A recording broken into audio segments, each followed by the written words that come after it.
Karl-Anthony Towns is a New York Knick. You heard me correct. Let me say it one more time, though. Karl-Anthony Towns is a New York Knick. Julius Randle and Donte DiVincenzo are on their way out the door, and it's a blockbuster right before training camp. Let's get into it right now on Locked On Knicks.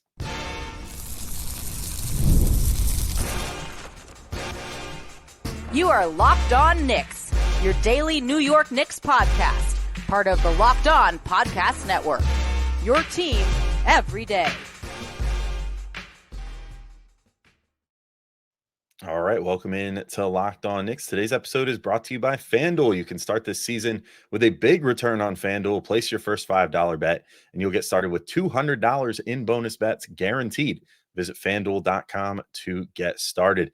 And I want to thank you guys for making Locked On Knicks first listen today and every day, whether you're checking us out on your favorite podcast platform or taking in sights and sounds on YouTube. We appreciate you making us part of your daily routine.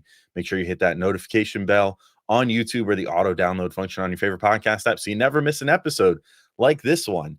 You might get a notification bell at like 12:30 to 1 a.m. tonight because I'm probably just going to drop this episode tonight instead of tomorrow morning because this is big news, man. Hopefully you had your Shams tweet alerts set up after turning off the Woj tweet alerts after he retired, because Karl-Anthony Towns is a New York Knick.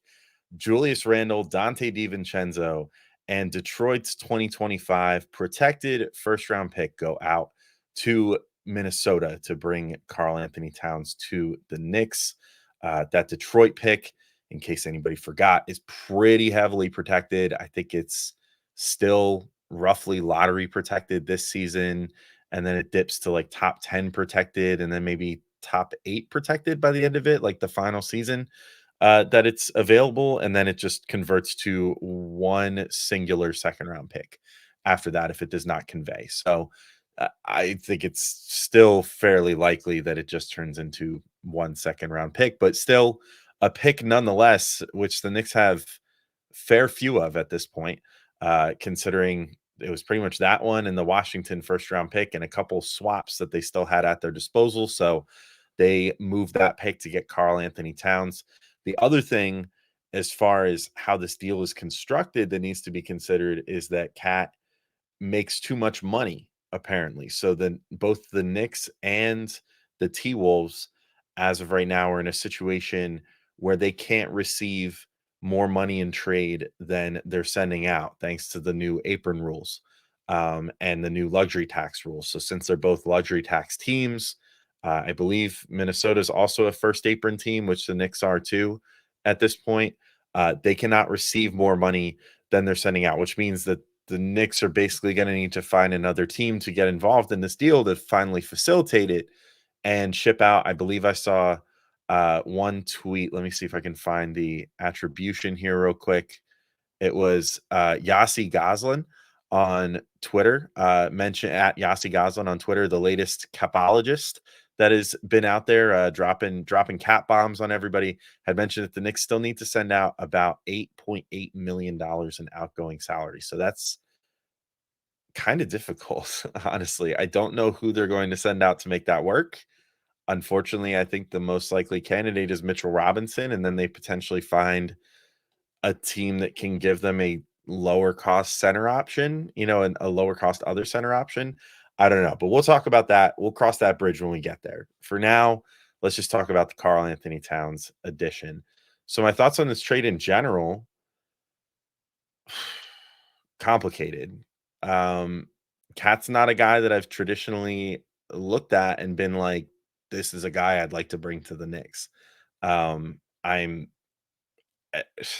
quite know how to feel about it. He's a local kid. He's from New Jersey, so I love him in that regard, because I'm also from New Jersey, and he grew up, in the general vicinity of the city.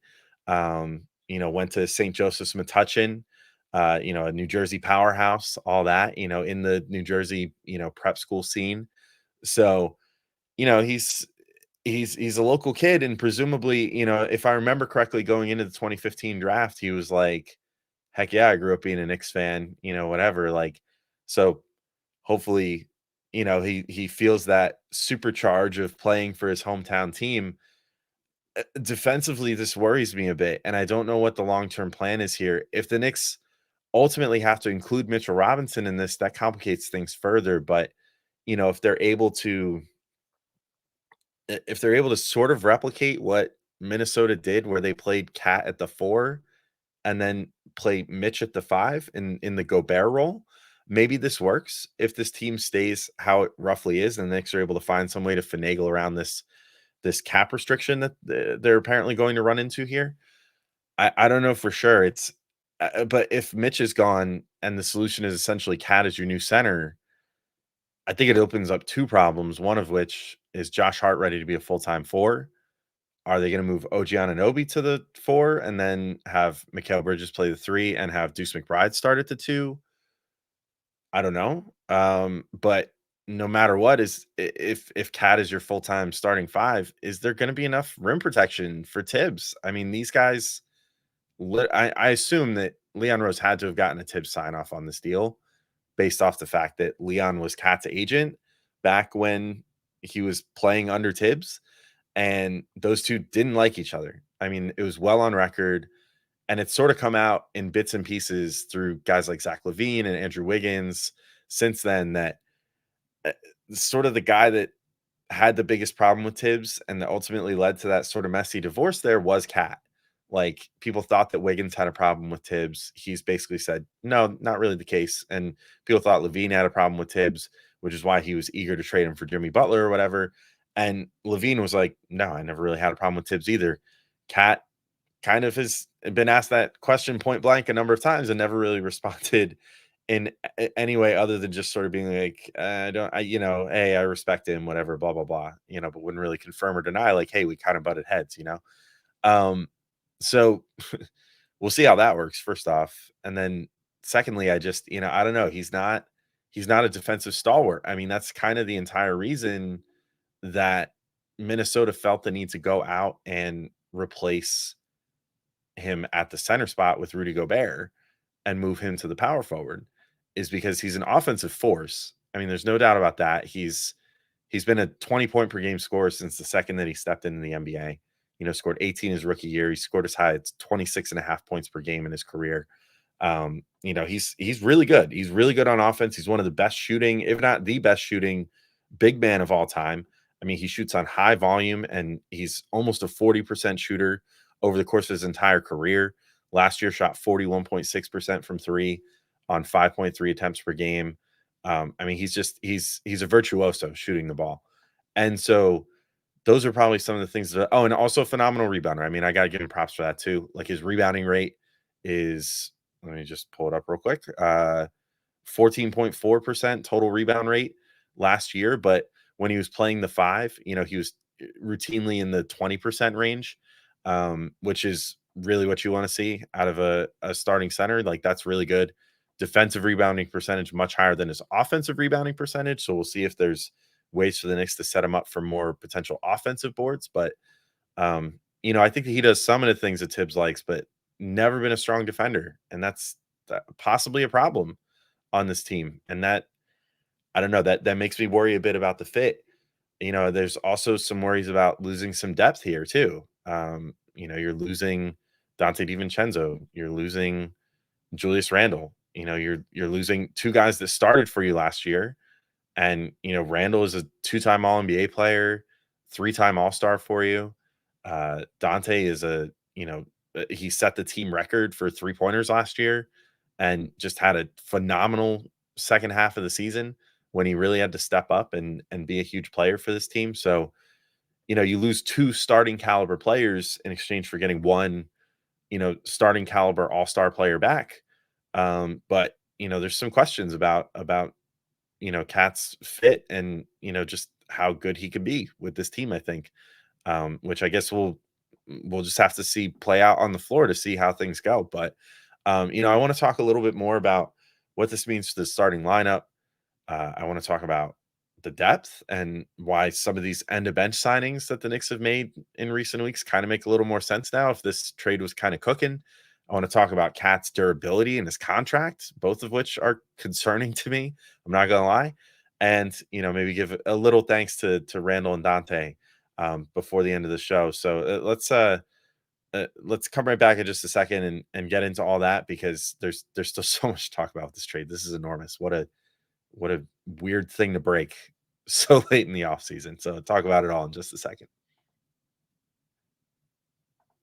But first, I got to let you know about our friends over at FanDuel. Hey, NFL fans, you can start the season with a big return on FanDuel, America's #1 sportsbook. So when you get a hunch in the middle of a game, you could check out the latest stats, view live play-by-play, and so much more on the same page where you place your bets. You'll get started with $200 in bonus bets guaranteed when you place your first $5 bet. And, if you want a good place to put a little $5 bet, I was curious how quick on the uptick FanDuel would be on this, and they were right there. So if you feel really strongly about this trade and you're feeling really good about it, the Knicks just skyrocketed up the championship odds here. They are now at plus 750. They're the third favorite in the NBA, behind the Celtics and the Thunder, to win the NBA championship now, according to FanDuel. They have leapfrogged the Sixers, who they were tied with recently. They are ahead of the Timberwolves, who are right there with the Sixers as far as the teams right below the Knicks. But the Knicks are now number 3, plus 750 though. And that's still pretty nice little payout on a $5 bet if you decide to make that your $5 bet. So maybe that's a good place to start. So again, you get $200 in bonus bets when you place your first $5 bet on FanDuel. That's FanDuel.com.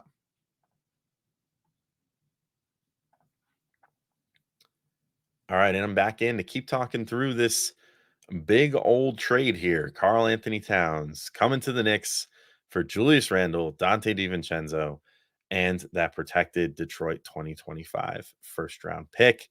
And I guess, what, before I get into anything else, I do want to just say I'm a little frustrated that the Knicks gave up the pick in this deal, because they give up 2 starting caliber players, and then they also have to give up the first round pick, even if it's super protected. And I've always kind of called it sort of a phony first. It seems a little steep to me. I don't know. This is one of the first moves that I've looked at. I understood the Bridges move. I understood you had to do what you had to do to make that move happen, because Bridges fits on every team. You gave up nothing of note in terms of depth. It's like Bojan Bogdanovic, fine, whatever. Like, I was not convinced that he was going to play a ton for the Knicks this year. He didn't particularly ingratiate himself to Tibbs. He only kind of played out of necessity down the stretch of the season. You sent out Shake Milton in a sign and trade, not like whatever. Who cares? There was no depth lost of note in that deal. So of course you had to give up all the first round picks, and then you get back a guy who's like a fringe all-star, a defensive player of the year candidate, all this other great stuff. So like that, you had to give up the picks, whatever. You make that deal happen. This one, little annoying that they had to give up a first round pick in addition to the guy who was the third best three-point shooter in the entire NBA last year, despite barely playing for the first 20 games of the season. He became again, I've said this stat like a million times, third highest threes taken, third highest in threes made. And also one of the highest guys in three-point percentage last year, in Donte DiVincenzo.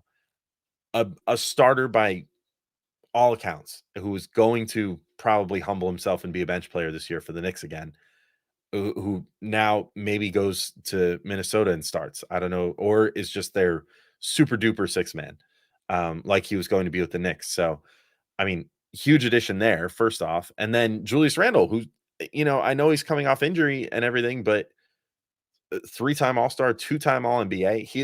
His resume is basically the same as Karl-Anthony Towns's. And he was only drafted 1 year prior. So, he's I think 2 years older. He's 30, Cat's 28. Whatever. Like, and I think Cat's gonna turn 29 this season. Let's take that. Oh, yeah, he's gonna turn 29 in like a number of days. So they're 1 year apart in age. So it's not like you're getting this like phenomenal young asset in his 5th year or whatever. So I don't know, a little annoying there. Just that the Knicks, that's just a small nitpick of mine. And I don't think that Minnesota is exactly like twisting the Knicks' arm over this deal, because they've been rumored to want to get rid of Cat for years. So I don't know. That annoys me a little bit. First time in the Leon Rose tenure that I'm kind of like, I don't know for sure about this deal. I don't know for sure about what they just did here, but it is what it is. But let's talk about like sort of some of the other things in regard to this deal. So I'm really curious what this means for the starting lineup. First off, does this mean that? You got to figure for the start of the season. Let's just assume that Mitch stays put for the moment. I struggle to think how they're going to make this deal work otherwise, but maybe they pull some finagling and some other little 1-for-1 trades or whatever, and just kind of trade, I don't know, Jericho Sims's salary or something, or Keta Bates' job, and kind of just push some salaries along and get back a slightly bigger salary and are able to put it together. I don't know. So let's just assume that Mitch is going to stay and just operate that way. So if he's going to stay, first off, is their plan to have Mitch be the starting center? Will that work? Will that work as well as it did with Rudy Gobert eventually? Like the T-Wolves put together one of the best defenses in the NBA last year and made the Western Conference Finals. Like, there's no denying they were a fantastic team last year with Cat at the 4 and Gobert at the 5. And I was really unsure of that when that trade went down. So props to, Minnesota for making that work. Can the Knicks replicate that? Maybe.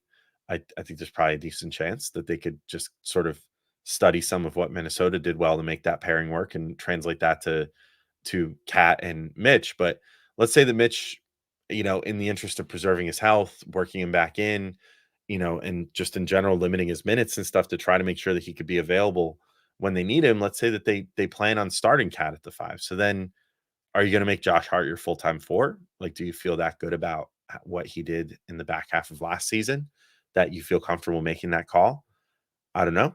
I would sort of feel like it, but does Josh Hart want to play the 4 full time this year and presumably for the next few years? No way to say for sure. I mean, this is where maybe do you entertain starting Precious there with Cat? Like, if Precious shows some growth, I don't know that I would feel comfortable doing that right away, especially. But maybe that's something that they look at if Precious starts having sort of a breakout, like prove it kind of year.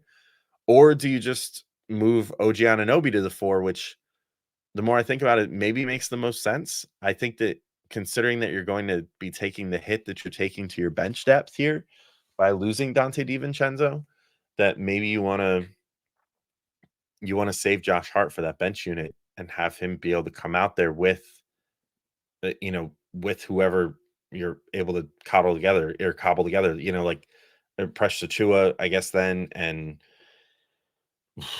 it starts getting a little dicier. I mean, Kolek, I guess, then this kind of opens the door for Kolek to step right in, or Campaign for that matter. It kind of opens the door for one of those two guys to step right in and sort of have a role here.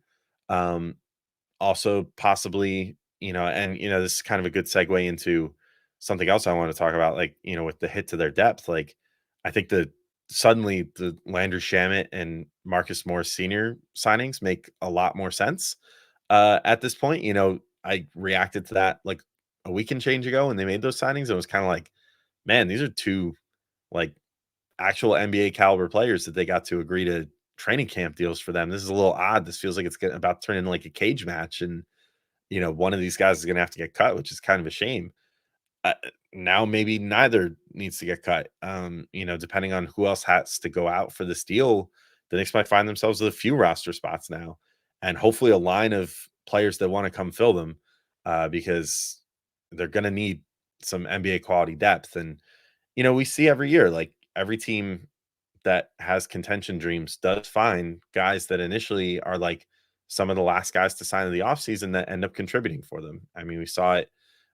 You see it every single year, like just guys that are pulled off the scrap heap and turn into really good players again, and are able to contribute for a championship level team. So hopefully Morris and Shamet are that. And, with Donte gone, I can absolutely see Shamet finding a role for himself potentially.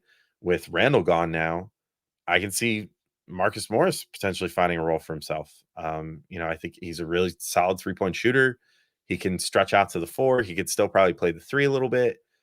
You put him out there with Precious Achua and Josh Hart, and I guess, maybe Shamit from time to time, and like Deuce, or maybe it's Campaign and Deuce, or maybe it's Kolek and Deuce, or whatever. Like, I feel like maybe Deuce will be the guy that sort of shepherds that bench unit, or you bring Landry Shamet in there and then have Brunson sort of be the guy that stays out there with the bench unit initially, or whatever. The Knicks are still blessed with pretty good depth here, I think.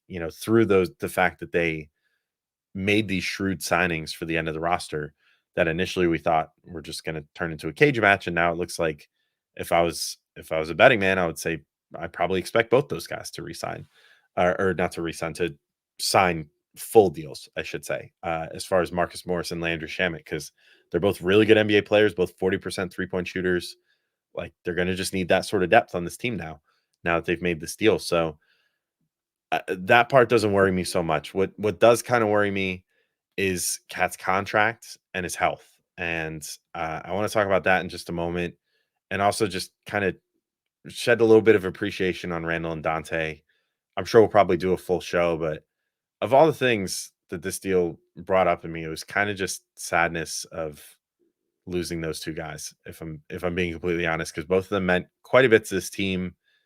Randle for even longer than Donte, but Donte, especially last year, just had such a huge impact on the team. So I want to talk about that. I want to talk about some of my big picture concerns with Cat. So I'll get to that in just a moment. But first, I got to let you know about our friends over at PrizePicks. And PrizePicks is America's #1 daily fantasy sports app with over 5 million active members. And PrizePicks is the easiest and most exciting way to play daily fantasy sports. All you do is pick more or less on 2 to 6 player stat projections and watch the winnings roll in. And you can now win up to 100 times your money on PrizePicks with as little as 4 correct picks. That's a large uptick in money making. That's pretty solid. And if you want to play Prize Picks alongside Drewski, Joe Budden, and MMA champ Sugar Sean O'Malley, you can now find community plays under the promos tab of the app to view entries from some of the biggest names in the Prize Picks community each week. That's pretty sick. Maybe I'll get on there someday. And you can play with me on there at some point. I don't know. We'll figure it out. We'll figure something out. And Prize Picks also puts their members first, so all withdrawals are fast, safe, and secure. When your picks hit, you can make your money in as quick as 15 minutes. So download the PrizePicks app today and use code LOCKEDONNBA and get $50 instantly when you play $5. That's code LOCKEDONNBA on PrizePicks to get $50 instantly when you play $5. You don't even need to win to receive the $50 bonus. It's guaranteed. PrizePicks, run your game.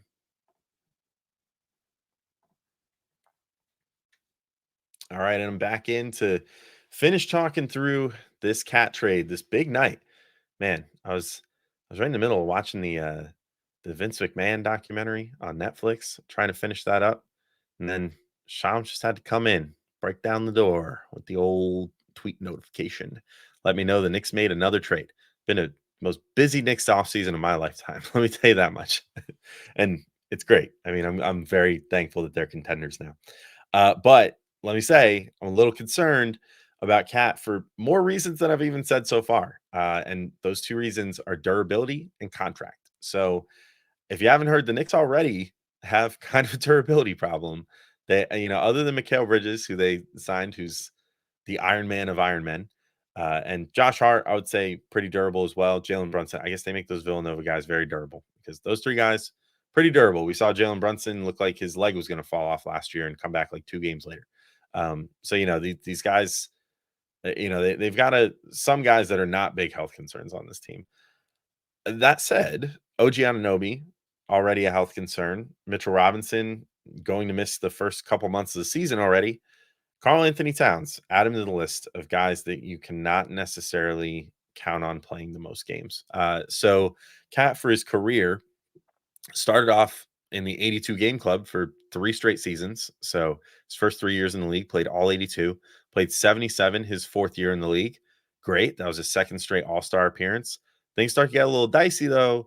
COVID year, he plays 35 games. So, I mean, I understand that was the COVID year. So I think there was only 66 games total that season or something like that. But still, plays roughly half the slate that year. 50 games in 2020 to 21. Again, I know slightly shortened season, but not that shortened in the 20 to 21 season. So only plays 50 games that year. 74 games in 21 to 22. That's great. Then only 29 games in 22-23. And then last year plays 62. So I mean, that's slightly less than ideal. I think lately we're starting to see that his health is or can be more of an issue.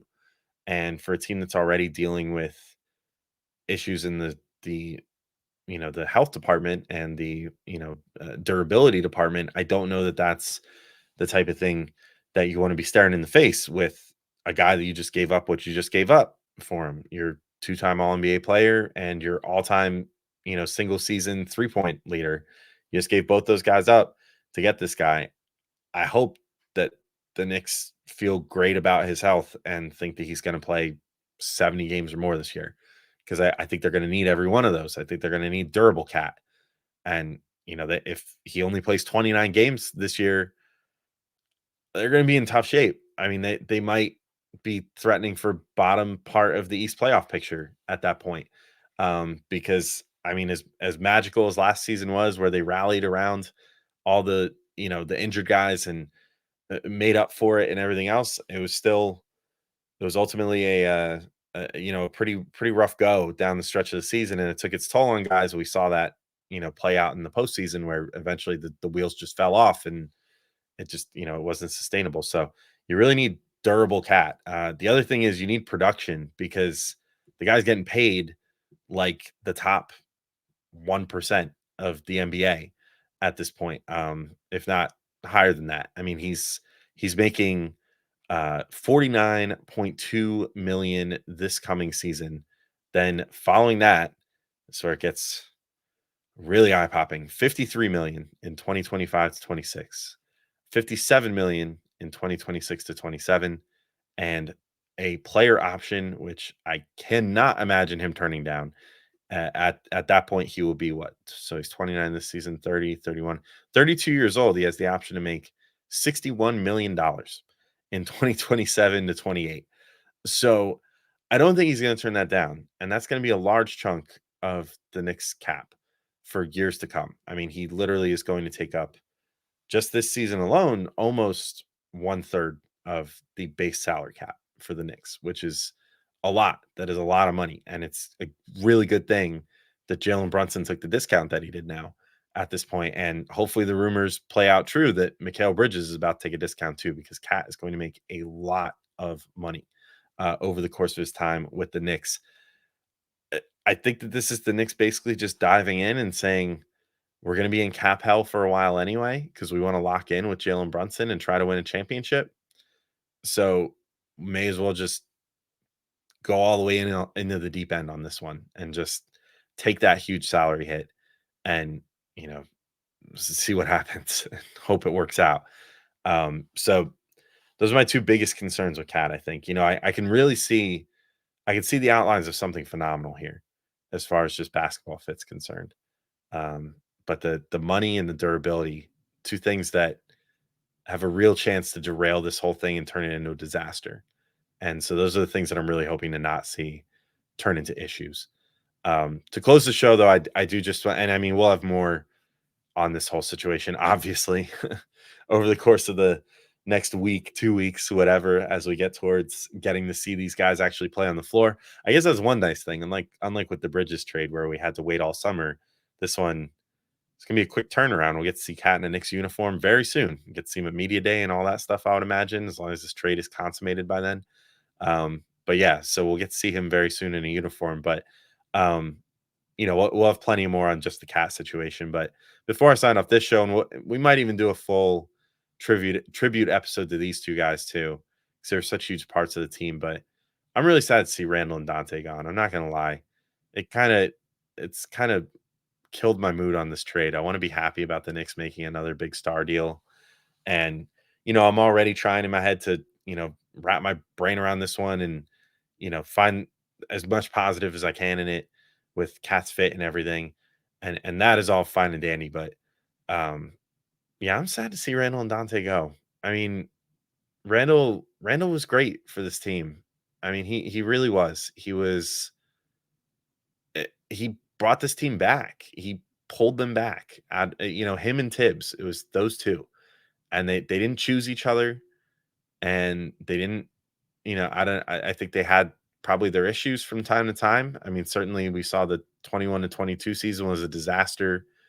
And I don't know if that led to much dissent between Tibbs and Julius, but if there ever was anything other than that, we never heard about it. They were like two peas in a pod, more or less. And, it was sort of an arranged marriage. Like Julius just happened to be here when Leon Rose came aboard. And I think the plan initially was to play him a bit in that 20 to 21 season and, just kind of like play him a bit, give him an audition, trade him at the deadline or something, move on to Obi Toppin, fully dive into the Tibbs and Leon Rose era and, use their guys, whatever. But Randle made such a strong case for himself that he stuck around and, made second team All NBA, took this team to the 4 seed that season and did it with Elfrid Payton as his starting point guard for the entire season, which is insane. I mean, and just when you look back on the depth of that team compared to what the Knicks are about to go into this season with, it's laughable that they were able to get the 4th seed. And it just kind of speaks to just how amazing Julius was that year and how focal he was to what that team did. Then obviously, I mentioned the 21 to 22 season was not great, but then these past 2 seasons, he came out and really reinvented himself, made himself the perfect player, or maybe not the perfect player with 2 E's, but like a pretty damn close to perfect player to play with Jalen Brunson. He did everything he could to adjust his game, start shooting more threes on volume, again. And even though he's hitting a slightly lower percent, like making sure that the Knicks got those attempts up so that they could get respect out to the 3-point line. And then guys like Brunson would have a lane to drive in. Played off Jalen Brunson really well. They seem to get along great. And then obviously didn't really get a chance to show what he could do in the playoffs the last 2 seasons, thanks to injuries, unfortunately, getting that severely sprained ankle season prior to last. And then last season, obviously the dislocated shoulder, which led to needing to repair his labrum and everything else. And, I feel for him that he didn't get another chance to really, really redeem himself for the 20 to 21 playoffs, where he and Tibbs and the whole organization just kind of got exposed for being not as good as their seeding indicated. And he stuck around, he soldiered on, and it wasn't without bumps in the road, but he turned himself into an awesome player and a multi-time all-star for this team. A guy that carried himself well, conducted himself well with the media for the most part, made his family part of the team and the fan base, and everything else was like, he and his wife, like, super open about, like, sharing their son Kaiden, with everybody and, like, showing what he was up to on the sidelines. It made, I don't know, it just made the Randle family and Julius, like, very easy to love and very easy to root for, I think, even though a lot of people liked to not root for him, which I never was able to quite wrap my head around. I could understand having concerns about his game or whatever, but it seemed like some people just straight disliked the guy, and I never fully understood that.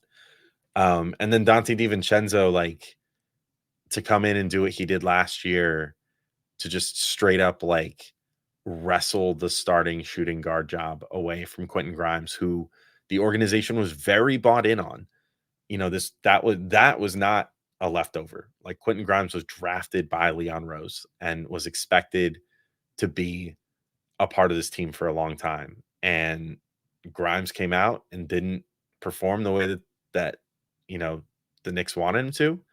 And Donte was like, yeah, I'll take that, please. And just took that job and ran with it. And effectively 3/4 of the season, plus whatever you want to call the first 20 games where he was finding it hard to find 10 minutes a game, he managed to set the single season 3-point record for the Knicks just a couple years after it had been set previously by Evan Fournier, and reclaim that in the record books. Now it's unfortunate that, I thought that Donte was going to be a Knick for a long time, and I thought that was going to be cool having it with a long-time Knick again. But unfortunately, just another one and done with this team. And I was really looking forward to the Nova core of having Brunson, Donte, Hart, and Bridges able to play together this season. And maybe even in like a small ball lineup with Julius Randle out there or something.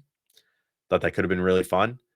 But it doesn't seem like we're going to get that anymore either, because unfortunately Dante's going to be out of here. So it's back to just 3 Nova guys again, be Brunson, Hart, and Mikhail. And I guess now Dante's going to be the one that they pick on Twitter and, send the Squidward looking out at SpongeBob and Patrick playing meme again, though through no fault of his own. But really, I think those guys are going to be really good fits in Minnesota. I think that they're going to complement what they're trying to do there really well. I think you could plug Donte onto any team in the NBA, and he would be a good addition with that 3-point shooting. I think Randle is going to be a really good fit next to Gobert and Ant. I think he's going to be really fun. I want to be rooting for both of them really hard. I've always kind of low key liked the Timberwolves anyway, just because I liked them back in like the early 2000s and whatever.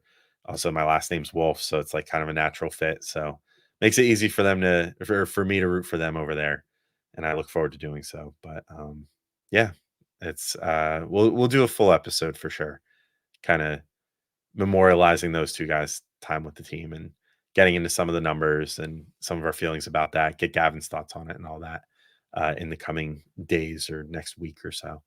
But until then, thank you guys all for listening. I think that's it for me for today. I got to take some more time to process this trade, figure out what my long-term thoughts are on this thing, but that was just kind of my rapid reaction. And I'm going to try to get Ben Beacon from Locked on Wolves on here so we can get the full scouting report on Cat. I'll give him the deets on Randle and Donte and let him know why he's probably too low on Randle. I think Randle is great. I think he's going to fit with that team phenomenal. And yeah, we'll have plenty more Cat content and more coming up for you guys in the coming weeks as we get towards training camp, preseason, and all that good stuff. So until next time, thank you all for listening, and I'll talk to you soon. Peace out, everybody.